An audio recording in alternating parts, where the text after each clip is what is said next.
Good morning, students. Again, I welcome you all to my YouTube channel Maths and Tech. और आज की class में हम science के फिजिक्स पोर्शन के करंट एंड इलेक्ट्रिसिटी के चैप्टर के एक नेक्स्ट टॉपिक की तरफ मूव कर रहे हैं जो कि है ओम्स लॉ।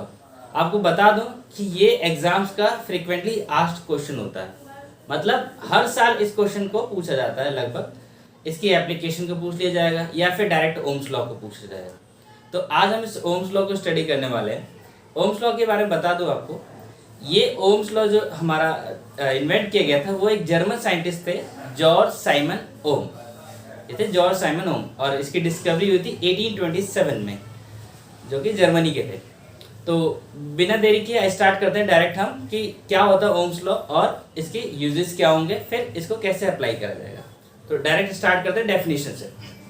देखिए यहाँ लिखा है कि इन it states that in an electrical circuit the potential difference को हम बोलेंगे V, voltage applied across the conductor या wire is proportional to the current flowing through it provided physical conditions like temperature and pressure are constant।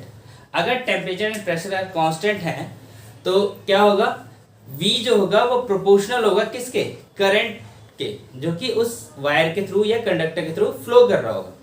तो इसको मैंने कैसे लिखा है, रिप्रेजेंटेड किया इसको इक्वेशन की फॉर्म में, प्रोपोर्शनलिटी की साइन में, V प्रोपोर्शनल टू I। और आप इस सर्किट में देखिए ये वोल्टेज है, यहां से करंट ड्रॉ हुआ तो इस वायर के थ्रू, इस बल्ब के थ्रू करंट फ्लो होते हुए दोबारा यहाँ पे आ गया। तो ये जो V है ये प्रोपोर्शनल होगा I की, जितना I इसमें फ्लो करेगा उतना ही ज्यादा V होगा। तो अब हमने रिलेशन बनाया कि V प्रोपोर्शनल टू I। इसका मतलब क्या है कि जब मैं प्रोपोर्शनलिटी साइन हटाऊंगा, इसे इक्वेशन में करूंगा, प्रोपोर्शनलिटी साइन हटा के, तो एक ऑलवेज कांस्टेंट टर्म आएगी जो कि होगी V इक्वल्स टू IR। यहां से एक रिलेशन निकलता है कि R क्योंकि कांस्टेंट है तो V अपॉन I हमेशा क्या होगा, एक कांस्टेंट आएगा फॉर ए इलेक्ट्रिकल सर्किट, एक अलग अलग वैल्यूज पे। तो यही है हमारा सिंपल सा क्या, ओम्स लॉ।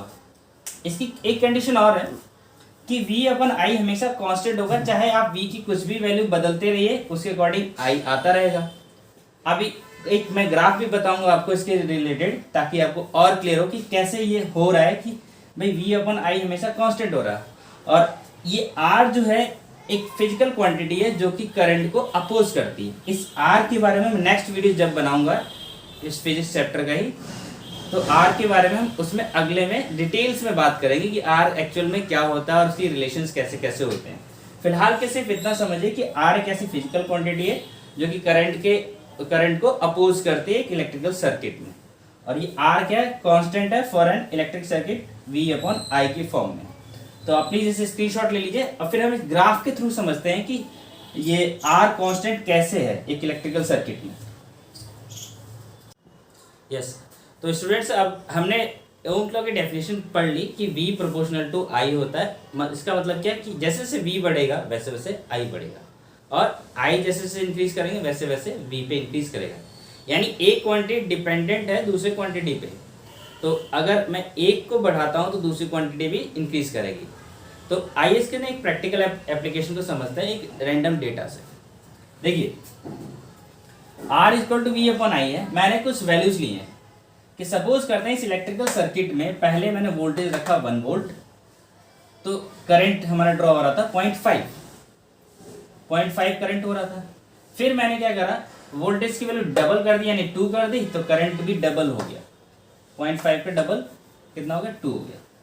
देन करंट की वैल्यू मैं 3 कर दी, सॉरी V की वैल्यू 3 कर दी, तो I आ गया हमारा 1.5। देन लास्ट में मैंने क्या कर दिया, वोल्टेज 4 कर दिया और करंट की वैल्यू होगी 2। तो आप यहाँ पे देख रहे होगे कि हर कंडीशन के लिए देखोगे, जैसे फर्स्ट कंडीशन के लिए कि अगर मैं R निकालता हूँ तो 1 अपॉन 0.5 करूँगा तो आंसर आएगा 2, और इसकी यूनिट होगी ओम, इसका सिंबल है ये ओम। सेकेंड कंडीशन में ऐसे ही होगा क्या, R equals to 2 upon 1, again कितना आएगा ये 2 ओम। थर्ड कंडीशन में R इक्वल्स टू 3 अपॉन 1.5, तो ये अगेन कितना आ गया 2 ओम। फोर्थ कंडीशन में भी देखिए आप R equals to 4/2, that is 2 ohm. So here we find that for changing the different values of voltage and their currents, R will remains constant and this will be comes out to be 2 ohm for this particular example. तो ये हो गया हमारा Ohm's law. अब मैं इसके diagram को बनाता हूँ। देखिए मैंने इस पे ग्राफ बनाया, इधर y एक्सिस पे मैंने ले लिया वोल्टेज, y एक्सिस पे वोल्टेज और x एक्सिस पे ले लिया मैंने करंट।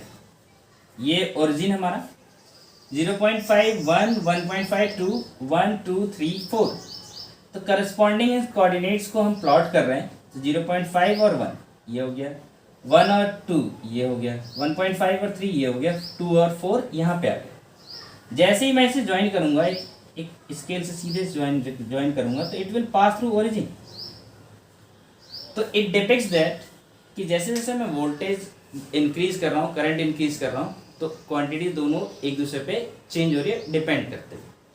अब आगे कहानी क्या है कि मैं ऐसे भी निकाल सकता था, अगर आपको ग्राफ दिया गया, इस तरीके से कुछ भी ग्राफ दे दिया गया और सपोज कर लिए कुछ पॉइंट्स है A B C D, 4 coordinates है, तो मैं निकालूंगा कि अगर R निकालना होगा मुझे, तो मैं बोलूंगा delta V upon delta I।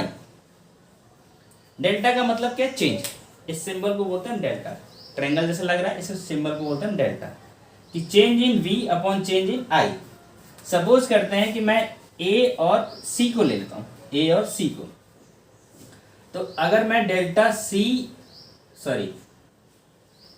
Voltage at C minus voltage at A, voltage at C minus voltage at A upon current eight C minus current eight A, तो IC माइनस IA करता हूँ, तो ये आएगा हमारा कितना, C पे voltage है हमारा 3 और इस पे कितना है 1, 3 माइनस 1 2, और इधर कितना होगा 1.5 माइनस 0.5, तो ये आ गया 2/2,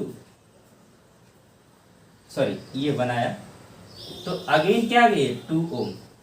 तो यानी यहां से एक बात समझ में कि जब भी मैं इस VI ग्राफ, इसको हम बोलते हैं VI ग्राफ, क्यों? वोल्टेज और करंट के बीच में डायग्राम है, तो इसे बोलते हैं VI ग्राफ। तो VI ग्राफ में जब भी मैं स्लोप लूंगा, delta V upon delta I मतलब स्लोप, ये है हमारा स्लोप। तो VI ग्राफ का जब भी स्लोप निकलेगा वो क्या देगा हमें? रेजिस्टेंस, वो देगा हमें रेजिस्टेंस। तो ये छोटी सी कहानी है ओम्स लॉ की, बहुत सिंपल सी, कि वोल्ट एक इलेक्ट्रिकल सर्किट में करंट जो है प्रोपोर्शनल होगा V के, और जैसे V इक्वल टू IR हो जाएगा तो हम सॉल्व करके निकाल लेंगे R equal to V upon I, and it will remain constant for a given circuit, provided that कि टेम्परेचर और प्रेशर क्या होना चाहिए? सेम होना चाहिए फॉर द सर्किट और टाइम।